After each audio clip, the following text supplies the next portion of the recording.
नीतीश कुमार के बारे में कई सवाल खड़े होते हैं कि नीतीश कुमार बीमार हो गए, नीतीश कुमार के रिटायरमेंट की उम्र हो गई। आपके भाई सुधाकर सिंह कहते हैं कि उनका सिग्नेचर गलत सिग्नेचर करा लिया जाता है। और सुधाकर को तो मैं कहूंगा कि तुम इतना नीतीश कुमार जी के ऑफिस में फर्जी साइन हो रही तुमको पता है, और एक ऐसी घटना तुम्हारे नाक के नीचे घटी है। मैं खुल के नहीं कहना चाहता हूँ, लोग कहेंगे पारिवारिक मुद्दे को पब्लिक में लेके जा रहा। मैं कहूँगा नाक के नीचे तुम्हारा जब फर्जीवाड़ा 20 साल पहले हो गया, मेरे जैसे जैसा आदमी बोल रहा है, मैं नहीं कहूँगा किसके साथ फर्जीवाड़ा हुआ। सुधाकर को अच्छी तरह से पता है फर्जीवाड़ा परिवार में हो जाता है। सुधाकर एक ऐसा व्यक्ति है कि सही आदमी गलत पार्टी, उसके जैसे व्यक्ति को तो आंख बंद करके मोदी जी के साथ आ जाना चाहिए। बीजेपी को फायदा किससे होगा? हम लोगों का नरेंद्र सिंह हो चाहे कुमार सिंह हो चाहे मैं, हम सबकी एक सबका लक्ष्य है कि 25 से 30 फिर से नीतीश, और इतना बम्पर बहुमत से लाना है। नीतीश जी ने 20 साल बिहार की जो सेवा की है उसके नाम उनको मिलना है। स्वागत है आप सभी का आपके अपने चैनल पर। मैं रत्नेश हूँ। बिहार में चुनाव का माहौल चल रहा है। नरेंद्र मोदी बिहार आ रहे हैं और राहुल गांधी भी बिहार में हैं। कई मुद्दे बिहार में इन दिनों तैर रही हैं। उन मुद्दों में पार्टी पॉलिटिक्स के अलावा विधानसभा चुनाव पर क्या असर होगा, तमाम जो बयानबाजियां हो रही हैं, इसके अलावा विधानसभा चुनाव में कौन प्रत्याशी इस बार मजबूती के साथ लड़ेगा, चाहे वो एनडीए गठबंधन हो या फिर महागठबंधन, इन दोनों गठबंधनों में प्रत्याशियों की तलाश जोरों शोरों पर है। कई जगहों पर प्रत्याशियों के चयन हो चुके हैं, कई जगहों पर तलाश चल रहा है और कई जगहों पर प्रत्याशी ये मन बना चुके हैं कि अब हमारा टिकट फाइनल है तो हमें चुनाव लड़ना है। हमारे साथ भी एक ऐसे ही शख्स बैठे हुए हैं। इनसे आप पहले भी हमारे चैनल पर परिचित हो चुके होंगे, इनकी खबरें चली हैं। नाम अमर दयाल सिंह है। नमस्कार। और आपको बता दें कि जगदानंद सिंह जो राजद के पूर्व में प्रदेश अध्यक्ष रह चुके हैं, कद्दावर नेता कहे जाते हैं, उनके भतीजे हैं, लेकिन फिलहाल अभी परिवार से ये अलग है। उनके भाई हैं सुधाकर सिंह, वो उनके साथ पहले रह चुके थे, लेकिन अब परिवार में विवाद है, दोनों अलग हो चुके हैं। ये राजनीतिक जिस तरीके से अमर दयाल सिंह कर रहे हैं, अपने भारतीय जनता पार्टी के प्रति काफी ईमानदार हैं। चुनाव लड़ना चाहते हैं दिनारा से, उस पर चर्चा होगी। ये भी चर्चा होगी कि इनके भाई की तरफ से लगातार जो बयानबाजियां चल रही हैं, चाहे वो बक्सर लोकसभा के अंतर्गत तमाम जो विधानसभा है या फिर कई तरह की चीजें, कई तरह की चर्चाएं चल रही हैं, उस पर बातचीत होगी। सर बहुत बहुत स्वागत है आपका हमारे चैनल। नमस्कार। सबसे पहले सर, विधानसभा चुनाव की जो तैयारी आप कर रहे हैं, हमने सुना सर आप दिनारा से चुनाव लड़ना चाहते हैं। दिनारा से चुनाव लड़ेंगे, भारतीय जनता पार्टी ने क्या इशारा कर दिया है आपको उधर? देखिए, चुनाव लड़ने की जितनी भी चर्चाएं हैं मीडिया पे, मैंने कभी चुनाव लड़ने की इच्छा व्यक्त नहीं की है। आपने कहीं भी मेरा बयान नहीं सुना होगा मीडिया में कि मैं चुनाव लड़ने के लिए काफी रिजिड हूँ या ऐसा कुछ नहीं है। मैंने कोई औपचारिक दावेदारी भी नहीं की है। लेकिन जो समीकरण है, मुझे ऐसा लगता है कि अगर मैं प्रत्याशी की शाहबाद की किसी भी सीट से, बात दिनारा की नहीं है, शाहबाद की किसी भी सीट से अगर मैं लड़ूंगा तो एक बहुत बड़ा मैसेज जाएगा और आरजेडी के लिए तो काफी ये माइनस पॉइंट होगा, एनडीए के पक्ष में होगा। और मैं चुनाव लड़ने की इच्छा अपनी तरफ से प्रकट नहीं किया हूँ। लेकिन कुछ मित्र लोग हमारे हैं जो चाहते हैं कि मैं लड़ूं। लेकिन भाजपा तो ये देखेगी ना कि आरजेडी अगर अपना कैंडिडेट कोई उतारता है, वो जो दिनारा का सीट है, राजपूत वर्सेस राजपूत की बातचीत होती है, तो अगर बीजेपी देखेगी कि भाई अगर कोई राजपूत वहां उतार रहा है महागठबंधन, तो क्यों ना एक ऐसे व्यक्ति को जो मजबूत व्यक्ति हैं उनको उतारा जाए। ग्राउंड जीरो पर आप काम भी करते हैं। देखिए, महागठबंधन की तरफ से राजपूत आएगा, अभी तो ऐसी कोई चर्चा नहीं है। वो यादव विजय कुमार मंडल जी वहाँ से विधायक हैं, तो आरजेडी से वहाँ अक्सर जो भी लड़ता है यादव या टिडी जाति के ही उम्मीदवार होते हैं। हाँ, एनडीए से राजपूत लड़ते हैं वहाँ से। जय कुमार जी शुरू से लड़ते हैं, 2005 से 10, 15, 20 में हार गए थे। देखिए, रही बात ग्राउंड लेवल पे काम करने की, ईमानदारी से कहूँ तो वहाँ हमसे ज़्यादा काम करने वाले लोग वहाँ पर हैं। और टिकट पर अगर दावा बनता है मेहनत के आधार पर, संघर्ष के आधार पर, पार्टी में लंबे समय से काम करने के आधार पर, तो आदरणीय राजेंद्र सिंह जी हैं, जय कुमार भैया हैं, इन लोगों का हमसे ज्यादा दबाव बनता है। और लेकिन प्रश्न यहाँ दबाव बनने का नहीं है, प्रश्न यहाँ मेहनत का नहीं है। सवाल है कि बीजेपी को फायदा किससे होगा? हम लोगों का नरेंद्र सिंह हो चाहे जय कुमार सिंह हो चाहे मैं, हम सबकी एक ही सबका लक्ष्य है कि 25 से 30 फिर से नीतीश, और इतना बम्पर बहुमत से लाना है। जो नीतीश जी ने 20 साल बिहार की जो सेवा की है उसके नाम उनको मिलना चाहिए। आपको लगता है नीतीश कुमार को बनाया जाएगा? क्योंकि नीतीश कुमार के बारे में कई सवाल खड़े होते हैं कि नीतीश कुमार बीमार हो गए, नीतीश कुमार के रिटायरमेंट की उम्र हो गई। आपके भाई सुधाकर सिंह कहते हैं कि उनका सिग्नेचर गलत सिग्नेचर करा लिया जाता है, डमी सिग्नेचर करा लिया जाता है। हाँ, मैंने सुना था एक चैनल पे जी कि वो अफसर लोग फर्जी साइन करे, सब बात सुधाकर बोल रहा है। जी। मैं क्या बोलूँ, ये तो बड़ा ही विडम्बना है ये। मुझे यकीन नहीं आता कि सुधाकर जैसा कि जिम्मेदार व्यक्ति, कुछ भी हो, वो भले चुना दूसरी पार्टी में, लेकिन मैं मानता हूँ कि आज की राजनीति में एक बेहद जिम्मेदार और बेहद लॉजिकल बात करने वाला और अपने सिद्धांतों के प्रति एक ईमानदार व्यक्ति सुधाकर है।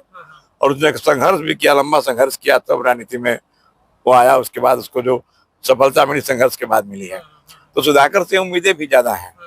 मैं भले दूसरी पार्टी में हूँ, मुझे तो ऐसा लगता है कि सुधाकर एक ऐसा व्यक्ति है कि सही आदमी गलत पार्टी में है। अच्छा। उसके जैसे व्यक्ति को तो आंख बंद करके मोदी जी के साथ आ जाना चाहिए, बिना किसी शर्त के।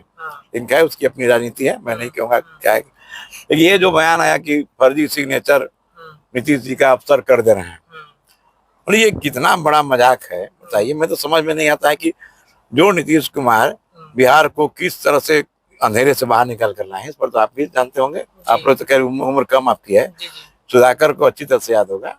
2005 के पहले रामगढ़ से हम लोग दुर्गावती जब जाते थे तो मतलब 1.5 से 2 घंटा लगता था। शाम को 7 बजे के बाद हम लोग की हिम्मत नहीं थी कि हम लोग उधर से गुजर जाएं। और इस जो सड़कें बनी हैं आज, चिकनी सड़कें हैं, फ्रेश सड़कें हैं, सड़कों पर आरजेडी की भी गाड़ियां चलती हैं, कांग्रेस की भी गाड़ियां चलती हैं और भाजपा की भी गाड़ियां चलती हैं। सबको आराम है, सबके घर में बिजली चल रही है, सबको पता है। लेकिन अपने दलगत हितों की रक्षा के लिए लोग गलत बयानी करते हैं। और सुधाकर को तो मैं कहूंगा कि तुम इतना, नीतीश कुमार जी के ऑफिस में फर्जी साइन हो रही है, तुमको पता है। और एक ऐसी घटना तुम्हारे नाक के नीचे घटी है। मैं खुल के नहीं कहना चाहता हूँ, लोग कहेंगे पारिवारिक मुद्दे को मैं पब्लिक में लेके जा रहा हूँ, लेकिन मुझे बहुत कभी कभी अंदर से पीड़ा होती है। तो उसके जैसा जिम्मेदार व्यक्ति जो कि अन्याय के खिलाफ लड़ने का अपना छवि समाज के सामने पेश किया है, किसानों के हक के लिए लड़ना है, न्याय के लिए लड़ना, सब कोई के लिए जाने जाते हैं। पर नाक के नीचे 20 साल पहले एक बहुत बड़ा फर्जीवाड़ा हुआ है। उस फर्जीवाड़ा का प्रूफ मैं आपको दे दूंगा व्यक्तिगत रूप से, लेकिन मैं मीडिया के सामने नहीं बोल सकता हूँ, या आने वाले इंटरव्यू में बोल सकता हूँ, बताऊंगा समय आएगा तो।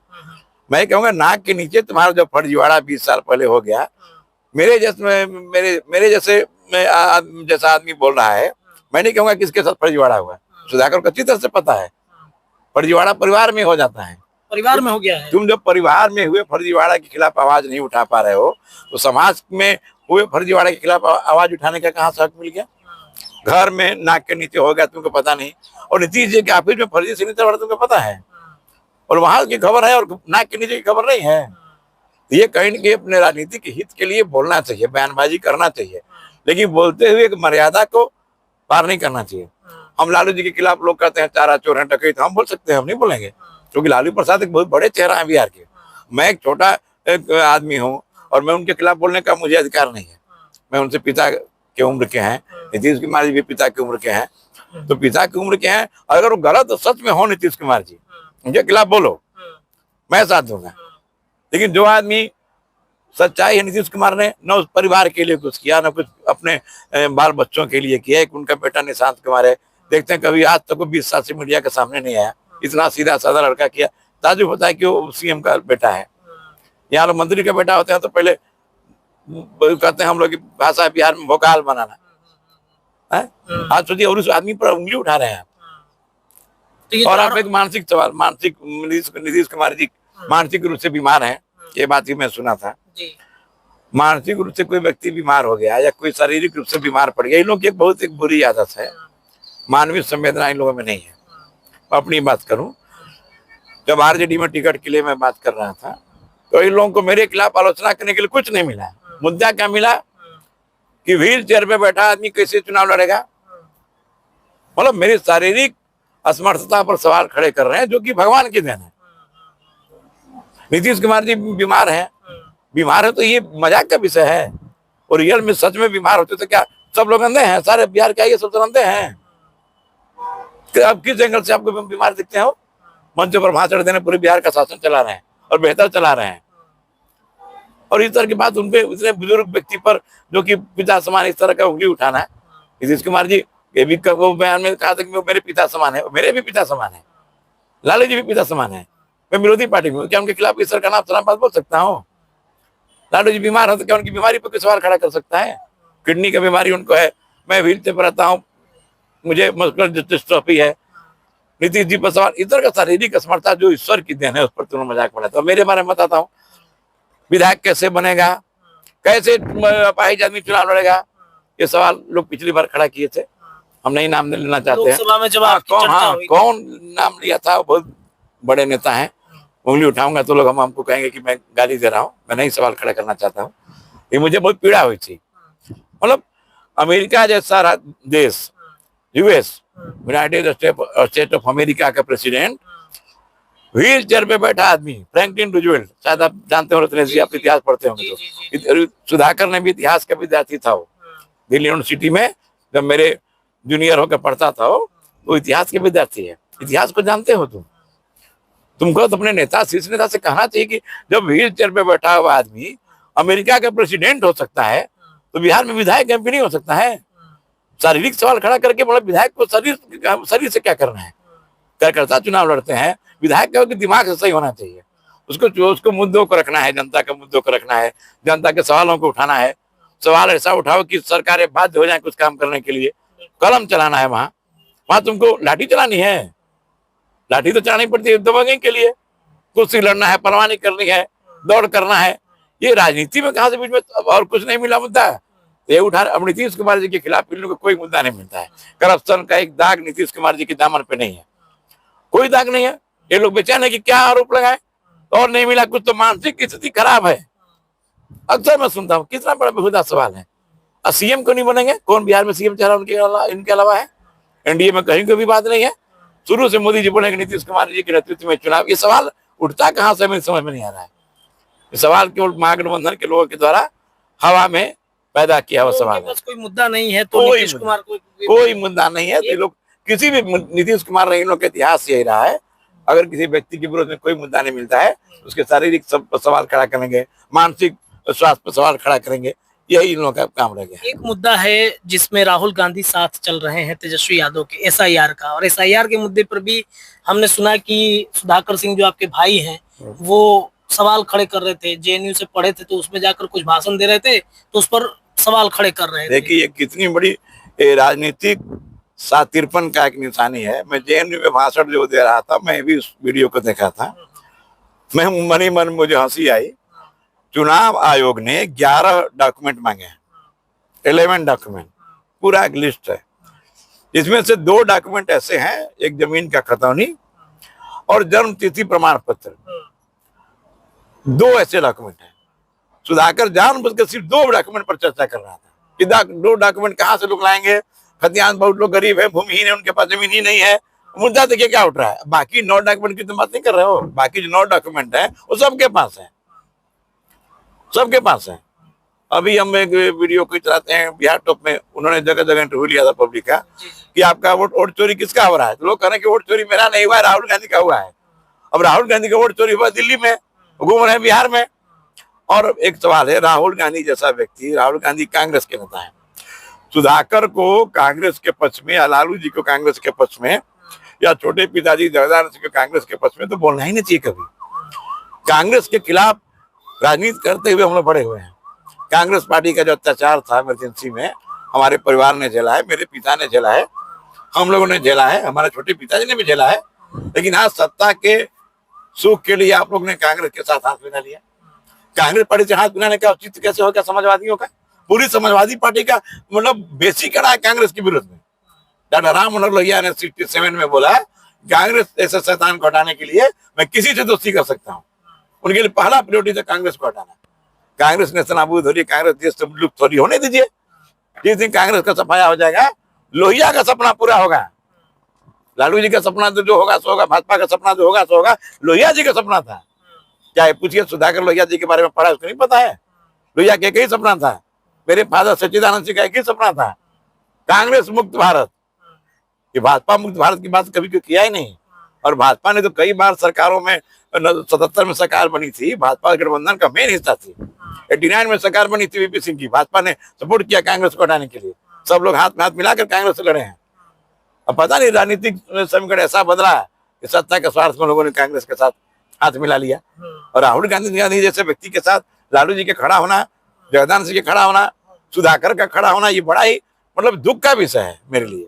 SIR का मुद्दा आपको लगता है सर बिहार में काफी चर्चा में रहेगा? लोग कह रहे कि नाम कट गया, कई लोग से मैं बता दूं, मैं अपने गांव भी नहीं गया, मुझे भी डर था कि मेरा नाम न कहीं कट जाए। गांव में तो घर पे जाते हैं लोग, पूछते हैं नहीं मिलेंगे घर पे तो नाम कट जाएगा। हमने ऑनलाइन फॉर्म भरा था, कोई डॉक्यूमेंट नहीं जमा किया था और आराम से मेरा लिस्ट में नाम आ गया है। चेक किया मैंने, उसमें साफ लिखा 2003 के पहले जिसका नाम लिस्ट में है उसको कोई डॉक्यूमेंट की जरूरत नहीं है। 3 के पहले जिसका नाम है, जो नए वोटर बने हैं, नए वोटर बने हैं तो इसमें कुछ गड़बड़ियां तो हुई हैं। देखिए इन लोगों का मेन समस्या क्या है, बॉर्डर पे जो पूर्णिया है, किशनगंज अररिया है, यहाँ कम से कम कई लाख वोटर उधर से बॉर्डर छलांग मार के इस पार आ गए हैं और वो भारत के नागरिक भी नहीं है। मतदाता सूची में उनका नाम दर्ज हो गया है और वो सारा का सारा जो वोट है आरजेडी का वोट बैंक लोग मानते हैं कि है।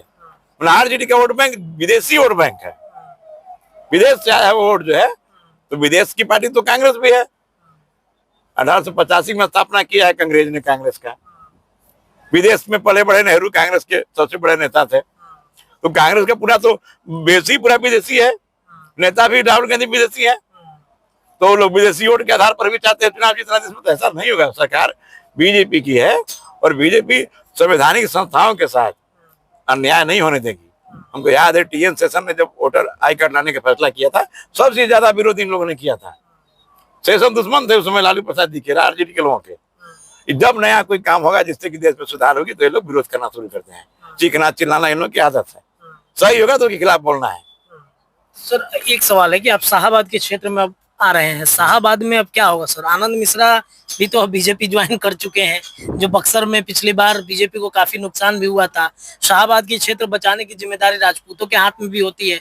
एक इस बार क्या होगा सर विधानसभा में? शाहाबाद मतलब एनडीए की बात कर रहे हैं? जी एनडीए। देखिए एनडीए 22 सीटें, पिछली बार शाहाबाद में 22 सीटें था, 22 सीटों में से 20 सीटें एनडीए वहाँ हार गई थी।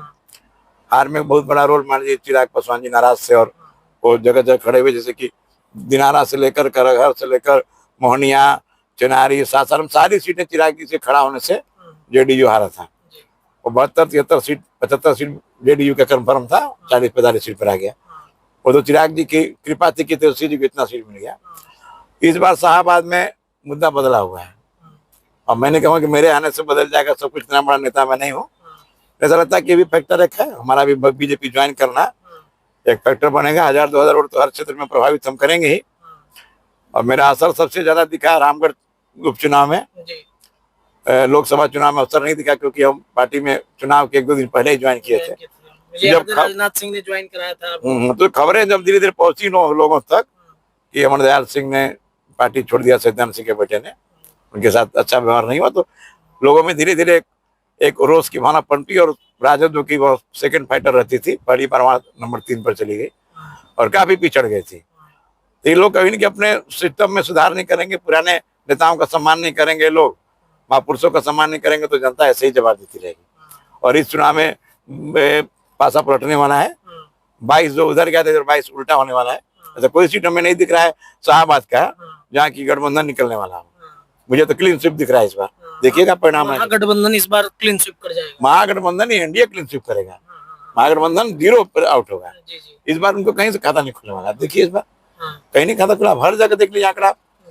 15,000 उपेंद्र कुशवाहा जी कहीं वोट पाए थे, चिराग जी का वोट, दोनों को वोट मिलाएंगे तो 30-35 वोट बनता है। इतना बड़ा मार्जिन थे, सब दोनों साथ में इस बार 4-5 है। कहाँ से कोई, मुझे तो समीकरण देखिएगा, राजनीतिक और मैनेजमेंट देखिए, राजनीतिक समीकरण पर ध्यान दीजिए।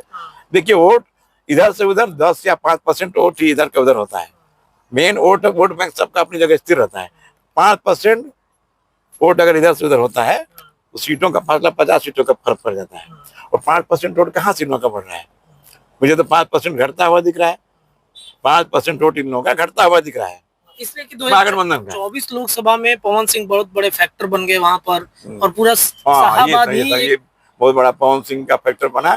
4 सीट जो महागठबंधन जीता है वो भाजपा की गलतियों से जीता है, हम लोगों की गलतियों से जीता है। वो अपने संघर्ष से और अपने गुण से नहीं जीत गए हैं लोग, अपने योग्यता से नहीं जीते हैं लोग। वो हम लोग की कुछ गलतियां हुई, कुछ हम लोग से मिस्टेक हुआ, कुछ ब्लंडर हुआ, इस पर उस समय ध्यान नहीं दिया गया, छोटी मोटी गलतियां थी, वरना एक खाता इन लोग का सीट, इन लोग का 4 सीट भी नहीं मिला होता बिहार में जो मिल गया है। तो चारों सीट इन लोगों को हम लोग की कृपा से मिली है। कुछ हम लोगों ने प्रेडिक्शन करने में कुछ गलती की, कुछ ऐसा हुआ, ऐसा मिस्टेक बक्सर में भी मिस्टेक हुआ। तो बक्सर में तो अब तो आनंद मिश्रा सर आ गए हैं साथ में। आनंद मिश्रा, हाँ, आनंद मिश्रा जी आगे तो बहुत पार्टी को बल मिलेगा, उनके आने से क्यों नहीं मिलेगा। ऐसे भी आनंद मिश्रा जी के आने से युवा वर्ग काफी फर्क पड़ेगा। मतलब मेरे ख्याल से कम पूरे शाहबाद में 1 से 1.5 लाख वोट का अंतर पड़ेगा। 1 से 1.5 लाख वोट ऐसा है, 1.5 लाख क्या 1 लाख के मतलब के लगभग वोट करीब ऐसा है जो कि आएगा एनडीए में आएगा। तो इस बार एनडीए में जीत पक्की है, नीतीश कुमार ही बनेंगे। अंतिम प्रश्न, नीतीश कुमार ही बनेंगे, कोई इफ डाउट नहीं है। भाजपा ऐसी पार्टी है कि जो वादा करती है उसको निभाती है। पिछली बार नीतीश कुमार जी ने भाजपा से 30 सीट कम जीता था, लेकिन मोदी जी ने कहा कि क्योंकि मैंने वचन दिया है नीतीश कुमार जी को, सीएम नीतीश कुमार ही बनेंगे। तो चाहे 70 सीट जीते, चाहे 40 जीते, चाहे 50 जीते, इससे फर्क नहीं पड़ता है, सीएम नीतीश को ही होना है। और किसी भ्रम में कि भाजपा बड़ी पार्टी बन जाएगी तो भाजपा अपना सीएम बना देगी, भाजपा इस तरह का दोगलापन नहीं करती है। ये सब महागठबंधन में होता होगा, यहाँ सत्ता का कोई लालच किसी को नहीं है। बिहार के भले के लिए सब इकट्ठे हुए हैं। बीजेपी का कहीं नारा शुरू से रहा है, पूरे देश को लेकर, चाहे बिहार को लेकर, चाहे यूपी में भी हुई है। सीएम की कुर्सी नीतीश कुमार जी के हाथ में जाएगी। और उनके बाद उनका उम्र उनकी है, अभी तो स्वस्थ है वो। चुनाव के बाद 5 साल का समय आएगा तो बीच में खुद नीतीश जी फैसला करेंगे इसमें। चलिए देखिए, तो एनडीए गठबंधन की मजबूत स्थिति है। अमर दयाल सिंह हमारे साथ थे, बातचीत हो रही थी। दिनारा सिंह का नाम चर्चा में, हालांकि इन्होंने अभी तक कुछ भी नहीं कहा कि मैं वहां से इच्छुक हूं, पार्टी अगर चाहती है तो वहां पे टिकट मिलेगी और जीतेंगे भी, क्योंकि एक बहुत बड़ा फैक्टर होगा उस क्षेत्र में इनके चुनाव लड़ने से। क्योंकि जगदानंद सिंह के परिवार से सुधाकर सिंह उस क्षेत्र से हैं, तो उस क्षेत्र से भाई अमरदयाल सिंह अगर उतरते हैं तो बहुत बड़ा फैक्टर जीत का भारतीय जनता पार्टी के लिए बना रहेगा। एनडीए में सुधाकर सिंह, माफ कीजिएगा, एनडीए में अमरदयाल सिंह को लेकर के भी खूब चर्चा होती है भारतीय जनता पार्टी के कार्यालय में। एनडीए मजबूत रहेगा इस बार 2025 के चुनाव में। सुधाकर सिंह के बयान से इनको नाराजगी भी है कि भाई उन्होंने जो बयान दिया नीतीश कुमार के हस्ताक्षर वाली बात की, डमी हस्ताक्षर करके अफसर बहुत सारा काम निकाल लेते हैं, इस पर उन्होंने जबरदस्त तरीके से बयान दिया है। आपको क्या लगता है? अपनी प्रतिक्रिया कमेंट में डालिए। फिलहाल के लिए इतना ही, बहुत बहुत शुक्रिया, नमस्कार।